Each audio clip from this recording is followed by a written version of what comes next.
Hey,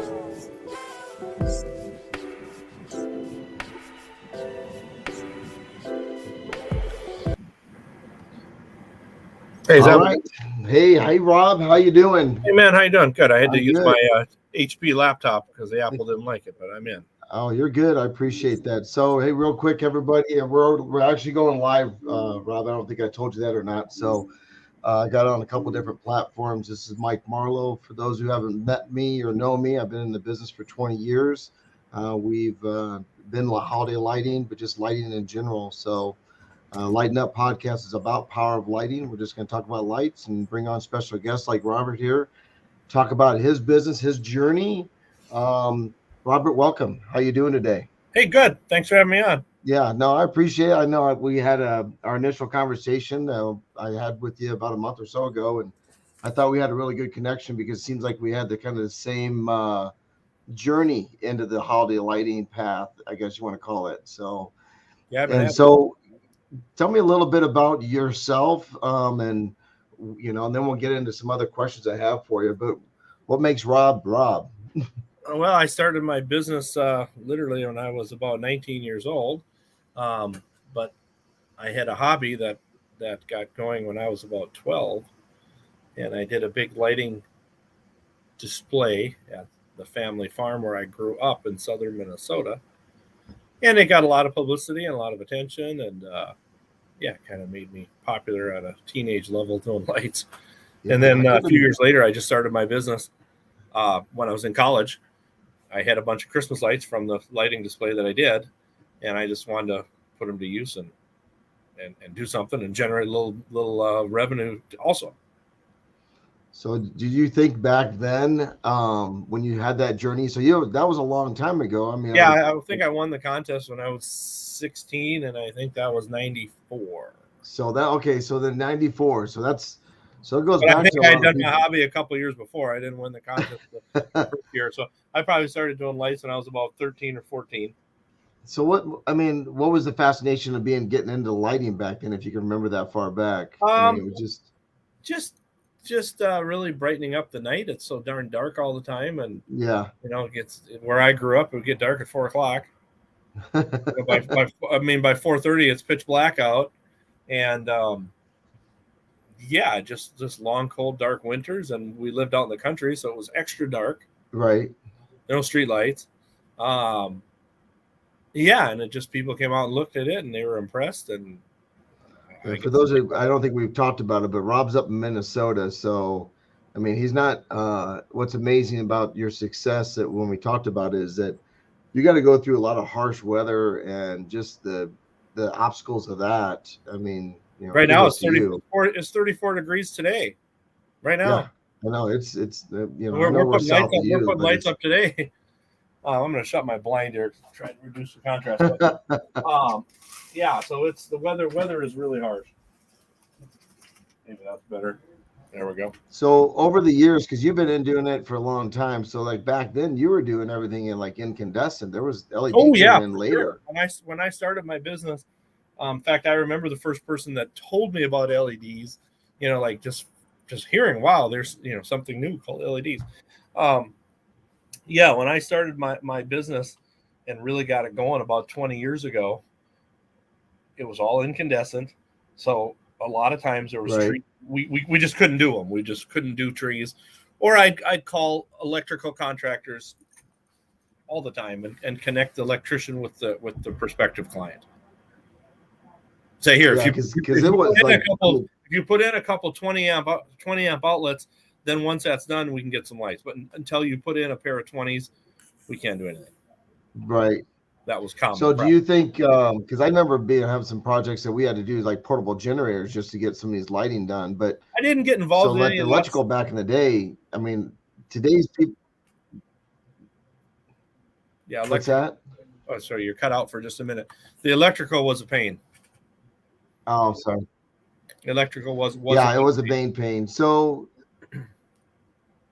do you see your business, did you start to kind of realize, I mean, because I know that you've been doing business, in this industry as long as I have. So you start to kind of understand when LED transition came around, did you find yourself in a whole new world or what?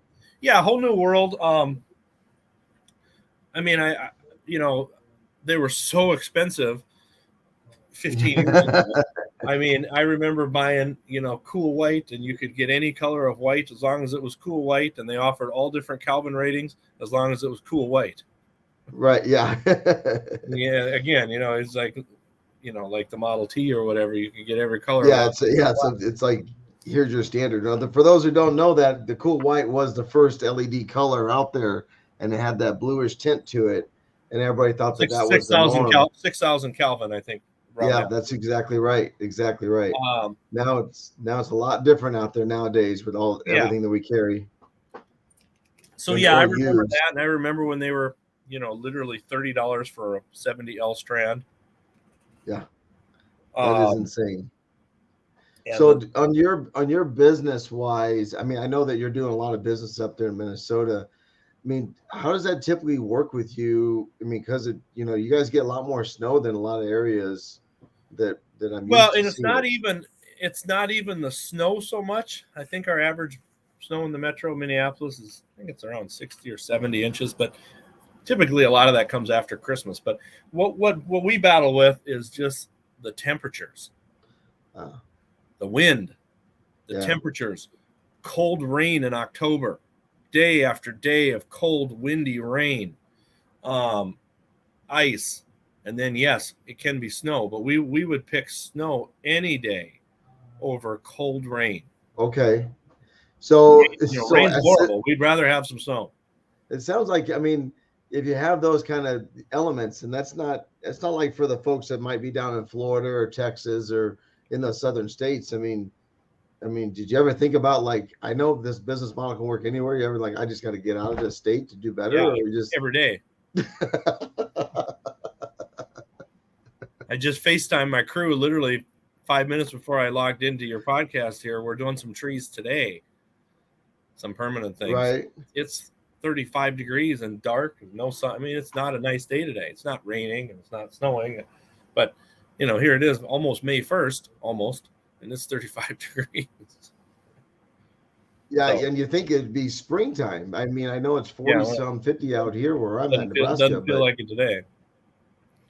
Yeah, it's a pretty tough environment here. Not at all. We start really early with our installs. We have to. We don't have an option. Do you see that that's one of your biggest obstacles every year? Biggest obstacle every year is probably the calendar, not having enough days to complete. Calendar is biggest obstacle. Weather's pretty big obstacle, but we've been working around that for many years. And then the big obstacle that's kind of the new one, which is tough, is people's psychology. So what I mean is, because of the Uber Eats and the Grubhub and the Postmates, and there's probably 10 other ones, literally in the time that we're having this podcast, we could order a sandwich and I could get it to come here to my office before your podcast is over. Right. Whatever sandwich I want, or pizza. So the problem is people now equate that with Christmas lighting. Like, they want instantaneous. That's a big problem. Yeah, we're not the Amazons of the world, man. There's no way. Right. And that's honestly, that's the biggest thing I see to the future is. So how do you take that equation, understanding that, and what can you speed up on production, because it still takes time to decorate a tree or whatever. I know. I mean, it's really challenging. I don't have the magic answer. We take really good care of our repeats, and some of them are with us about 20 years, and that's huge to the continued success. And we take new clients when we can get them, and if they don't want to wait, so be it. Yes. Well, have you seen over the years, now talking about that a little bit, I've seen a lot of rise of other companies get into this industry over the last 10 to 15 years. Has that changed your business, or has it helped or hurt, or just stay your model? I don't know. I mean, the market, I feel like up here, is getting a little saturated. I just think that so many people have jumped into it, profit minded, and I think that's where I have the leg up on them. Not only did I start 20 some years ago, but I never started my business profit minded. I wasn't looking. I started from a hobby. It's very different from somebody that starts a business just make money. I'm not saying there's Yeah. anything wrong with that at all. It's just an assessment. So I started mine from a hobby where I had this crazy hobby that I had this huge lighting display and I enjoyed it. And I Right. loved it. Yeah. Because Then the business came from that. well, I mean, you have to have a passion. Correct. You have to have that passion, right? Correct. So I think that might be the thing that made me successful. Whereas people that have came and went that I've seen, not to say that some of them don't do a good job, but that's just where I started mine, was from a hobby that I was passionate about, and the profit came later.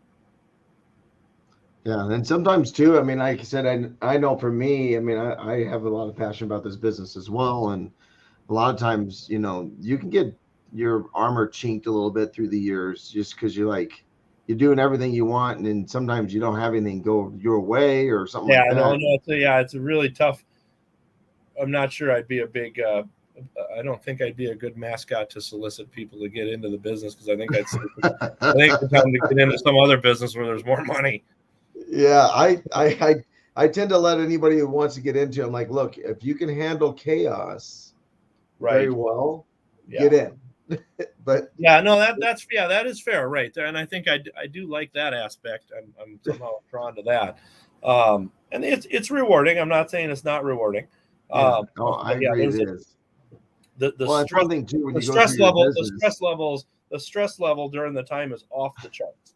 Yeah, it's well, look at us. Both of us are right here, so that's why. Yeah. I just haven't done it that way all the way through yet. I'm still trying to hold on to my little bit of left. Exactly. But yeah, it's an interesting circus show, that's for sure. So do you think for all those years, because I know when we were talking about, like, I really thought it was really cool, like how you started with your hobby and then you got into the business and you got into it. I was addicted to it for sure. Yeah, I just thought it was really interesting to see how that, because you're still in it, you're still doing the business. Yeah, every year the thing grows. Mm-hmm. It grows every single year, a little bit. So did you see? I mean, I know that I had, but did you see a huge growth because of where the COVID was and more people were staying home? People ask me that question all the time, and I got to choose my words wisely on it. We were growing before COVID. Right. Finally, COVID's starting to be over, and we're still growing. Maybe COVID sped up the growth a little bit. Yeah. I guess, but we were growing before COVID, so I mean, I also had some customers that told me they weren't doing it because they were spending their Christmas down in Florida, in a free state, and they weren't coming back to the Midwest. So I can think of a few examples where somebody said, "We're not coming back to Minnesota. Right. COVID time. We're staying down south. The weather's better. It's open. Blah blah blah." So I can think of some of those, but probably COVID grew it a little bit, but we were growing before. Okay. No, it makes sense. It makes sense. And as you go through your business, obviously this is a new year where it's April, and you mentioned today that you're out decorating. Your crews are decorating this week. Yeah, we don't do a lot of work in our down season now for installs, right, but we're doing one today. That's pretty amazing. Here, I get you on here, and you got your crews out working. That's pretty cool. Mm-hmm. Now, it's not all Christmas holiday lighting. I mean, that's probably more than 90% of our business model, but the other 5 to 7% is pretty important in the down season. We just did a job the other day for somebody had an event. I guess it was for Ramadan. So we did something for that, and today we're doing some permanent lighting. So yeah, we have a small aspect of the business which is not Christmas. So lighting. So like in the off season, just to kind of help who's listening, it sounds like you said you're doing some permanent lighting as well. Today we're doing some permanent trees that we're wrapping. We're using C9s on them. Right. They'll stay up for a while. I think they're actually going to probably cut the trees down in not too many years, but we're lighting them up before they get cut down. Oh, that's cool. Is that a commercial property or residential? Commercial. Commercial, yeah. In your business, do you, what's your percentage of commercial, or what's your thoughts on commercial for this industry? Well, that's growing too. We probably do 1/3 of our business commercial. Okay. Around 2/3 residential.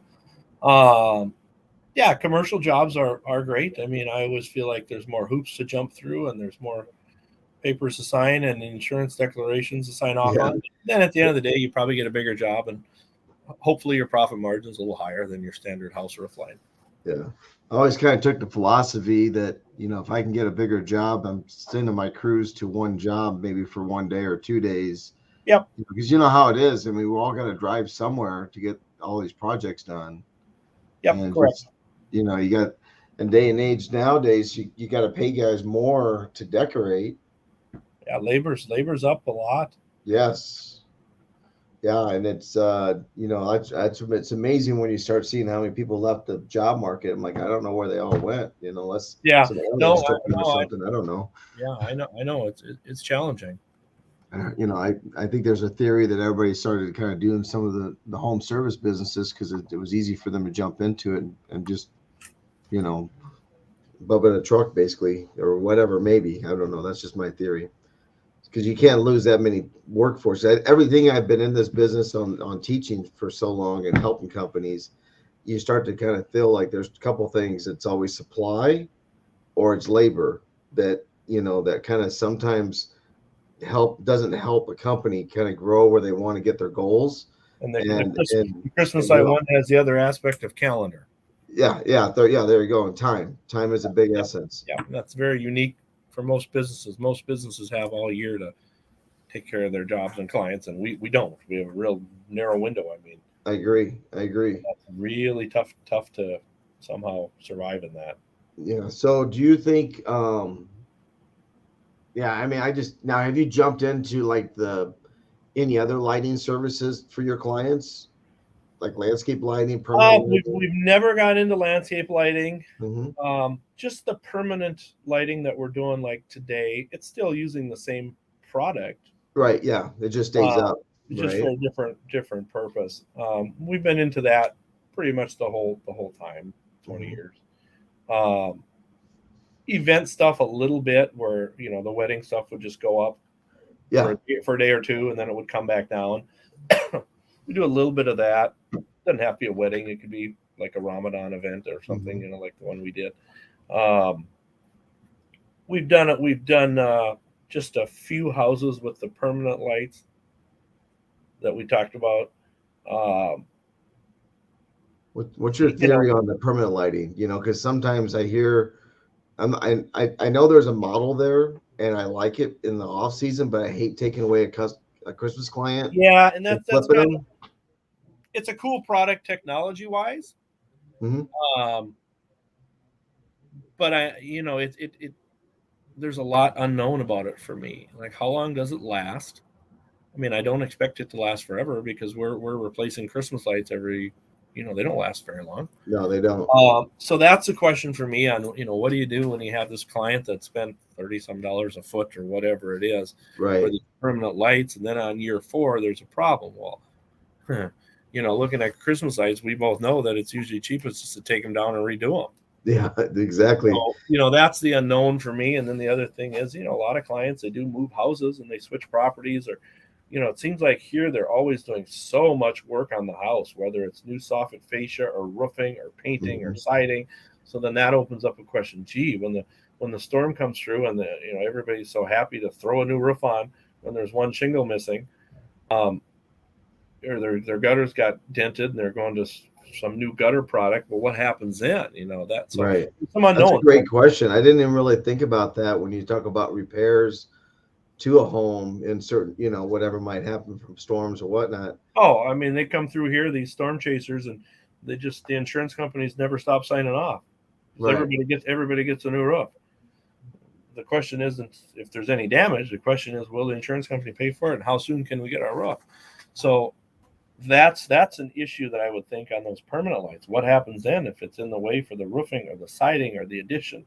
All the things I mentioned. That's a great point, because it's because you want to look at the permanent, and I think you can make some margin. From my numbers I ran, you can make a good 3 years to 4 years margin with one job, but then it's the repeat business we've been so accustomed to. Repeat is huge to my model. Yeah, I mean, exactly. I mean, if you What is your retention rate if you remember? Is it I think like it's about 3/4 really? Okay, good. every year. Yeah. I think about 1/4 of our business is new every year, Hmm. between 1/4 and 1/3, so 30% Right. maybe. So 70% is repeat every year. So that's the issue with the permanent light. On the positive aspect, it's super cool for Yeah. changing all the colors and the chasing, and you can make the wave go this way, you can make the color wave go this way. Yep. Um, Control it through the app. I mean, I love all that stuff, but from a business model, I don't know that it works for somebody like me. Right. Well, just consider because I work with a couple of the manufacturers and I ask them a lot of questions just like we're doing here. And one of the things that I heard the other day is that two of the companies I was talking to, they've been up 300% in growth the last 2 years straight. Yeah, And so that's that crazy. tells me society. Remember how it was in the beginning when you first started decorating and you had to kind of somewhat explain the whole process? Yeah, Nowadays, when someone calls you, they're calling you because they saw your website. They know what you're doing. yeah. They saw our trucks. They got a referral, right? Yeah, They don't need yeah, explanation. They need it done yesterday. yeah, That's yeah. yeah. You're I'm right. just curious on your There's take less on that. time. There's less time explaining than there was a dozen Yep. years ago. Yeah, I agree with that Yeah, assessment. it was. I mean, you almost had to make appointment every house. You had to, it wasn't like the automated. Send me a picture of your house, and yep, this is what we can do here, and you send it back. I mean, Yep, today's age of how easy it is compared to like maybe how you and I grew our business. It's a different world. it's a different world. Yeah, I would agree. Yeah, there's people that don't want to meet with you. Just here's our house, and how quick can you do it? We know what it is because Yeah, all of our neighbors are lit up. yeah. It's like everything's white. Everybody wants white. Yeah, yeah. Definitely the most common color is the warm white. Yeah, no doubt, no doubt. Yeah, for So, sure. where do you see some of your next steps for yourself or your business? I mean, as you've been in this industry for a very long time, what's some of your aspirations? Are you still trying to grab whatever you can, or are you getting to a Well, level I mean, where, we're definitely a little bit more selective than I was in the early years of the business. Um, right? some battles just aren't worth it. Um, just try to keep managing my growth. I mean, it's growing slowly but surely, and I haven't had explosive growth, which I think is that's probably been good too, because then I think that's a recipe for disaster. Um, just keep managing our growth. We want to service our existing Yeah, because clients. well, yeah, just think you go too fast. Next, it's like you're losing something on the Yeah, customer service I don't know how standpoint somebody or manage. operational standpoint. Right, you just mentioned 300% growth. I don't know how you don't maintain that forever. That's the issue. You don't. Um, No, it you goes on can't. for a while, and then the bubble It's not bursts. scalable. It's not scalable. Yeah, Um, you'll have a cliff that goes down and plateaus. yeah, correct. Yeah, Um, so I know here we are in May talking about Christmas lighting. Just so you guys, if anybody came on or listening, is Robert. He's up in Minnesota. Runs a very successful Christmas business. Been doing this since the early '90s, or actually probably before then, as a yeah, hobby. 20 But plus yeah, years. it's yeah 20 plus or almost 30 plus. Yeah, if I count my hobby years, about 30. But yeah, I think I'm on my 20. I think I'm on my Well, 24th. they always say every year you're in Christmas business, you gain like 4 more years. That's what I always heard. But just because there's such a high amount of stress in a short period of time, it takes a little bit to Yeah. retrain Oh yeah. yourself. It's not a business for everybody, for sure. And like I said, if you jump into it with your only goal is profit minded, don't waste your time. Go jump in something Yeah, else. yeah, I Um, do like that. that's just how I feel very strongly about it. But I'm very passionate about it, and it's worked. And at this point, it's all I know, or mostly all I Mhm. know. So, so on your labor, I mean, how do you handle? Do you have everybody year round? Do you got people that you grab when you can, or Some of both. It's not exactly static to answer that question. Um, I have some main guys that have been with me. My main guy that's the crew lead today is on year I think 16 with me, um, and that's super important is those long term guys. Dude, that was awesome. But yeah, we do depend on new hires every year. Mm-hmm. That's important. I mean, I have to have some new guys come in every year, and they'll get trained by some repeat guys that, hopefully they'll come Right. back next year. And but yeah, so it's challenging because the window of when we need most of that work done is, right, those 2 months of mid-October till mid-December. Right. And the business doesn't stop on a Sunday. No. It just Not as doesn't. much as we like to get the guys off. Sometimes you got to keep them working, stay on schedule. Something has to get done on every Sunday and every Saturday. Mm-hmm. We haven't had a down day in the fall, I think, since we had a big blizzard. I think it was in 09 or 10 in December. So like 12 years since we've had a down day in the fall. We have to get stuff done. Even in the cold, windy rain I was talking about, our production will be horrible. We may lose money. Right. Yeah. Yeah. It has to That's the get done. truth. Your production does go down a big time. Production goes down big time, and obviously there's your profit gone. But we have to get stuff done, and that's Yeah, because it's like, because sometimes you take the model. So like you're probably going out and trying to find some new hires. What, August or yeah, late July, yeah, give or take. yeah. You're right, about August time. Yeah. I can't wait till September, October. No, it's too late then because you probably want to get them on training schedule in September. That's what I would consider a good time frame. Yep. Now, do you since your model of your business, you can share if you can, if not, it's fine. But are you selling your products to your clients? Are you doing a lease program? Are you doing a mixture? I mean, everybody there's well, it's a little bit of a mixture, but mostly we lease it out. Yeah. The other scenario would be what's going on today, the job we're doing. It's put up. It's staying up. So when you do leasing, most all of our stuff is leased out, probably high 90%. In the beginning, did you start off selling and then just doing the labor, or did you do lease straight back then? Always leased it. Really? Wow. Okay.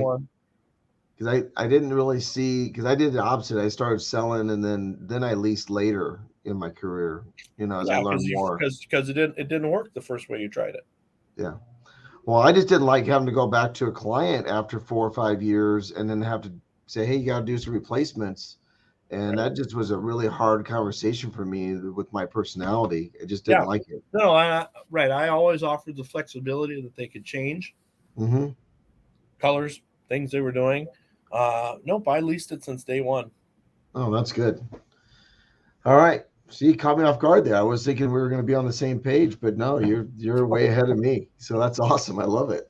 I've seen other companies come in and do what just what you said, and it doesn't work long term because either people want to change or they move to a different house or the lights fail or they want the job done cheaper. Right. That model doesn't work either. I mean, that's right. The Subway sandwich I had for lunch yesterday is $9. I promise you, 3 years ago it wasn't $9. No, it's exactly. the same sandwich. Yeah, it's the same sandwich. It's amazing where those numbers come from nowadays, and now as a society we become acceptable to it. Yeah, that's scary too. But so with the lighting, I mean, we know there's inflation. It's just a little crazy right now. But with the lighting, if you sold the product, then that would insinuate that next year you're going to do that job for less. Right. That model doesn't work long term. No, not as much as we have to kind of put back into our inventories, Correct, and make sure everything's working. Correct. And you said you'd have to replace lights after 4 or 5 years. You got to show me where those lights come from, Mike, because I've had some lights that last 1-2 years. Yeah, and it's not always the quality of the lights. Sometimes it is, but sometimes it's hard on them. Well, I feel Rob, you're like doing your business in the worst conditions ever anyway. So no. Pretty much the only condition worse here would be running the business in Saskatchewan or something, I guess. Yeah, I mean, and at one time I did have a client up there, but it didn't last for him. So he's doing something different now. Correct. He's doing something different now. I mean, I do wonder about sometimes how they do it in really rainy places like Seattle. Yeah. I don't know how the temperature is there, but it rains all the time. That's got to be. So my understanding from when I talked to some of the Washington folks is they're so used to it, they just do it. They just keep on working. Now, obviously, No, they're not plugging anything in. I get that part, but what I don't get is how do they manage how do they manage to keep it lighted? Yeah, that's a good question. I'm going to have to maybe find somebody and bring them on here and ask that question for sure. Yeah, just because the GFIs and the taping, the $1 million question is: do you tape all the connections or do you not tape them? Oh yeah, or do you do duct I can putty make or do you strong do arguments liquid, on both sides of that. you do adhesives? I've seen everybody, even down in Florida, like Miami, they use a lot of different stuff just to kind of seal their stuff up because of the rains that they get down in Florida. Because of moisture, yeah. It gets kind of crazy that way. But yeah, no, like I said, it's I said it was going to be about a half an hour for you. Here we are talking 31 minutes already, so I really appreciate went Rob. super fast. No, I'm glad to be a part of this. Yeah. Is there a link somewhere I can watch it? Yeah, later? so I'll send you the link. I'll send an email. Right now we're live on Facebook. There's a Facebook group, and I got it on a different page as well through Facebook. All three of them.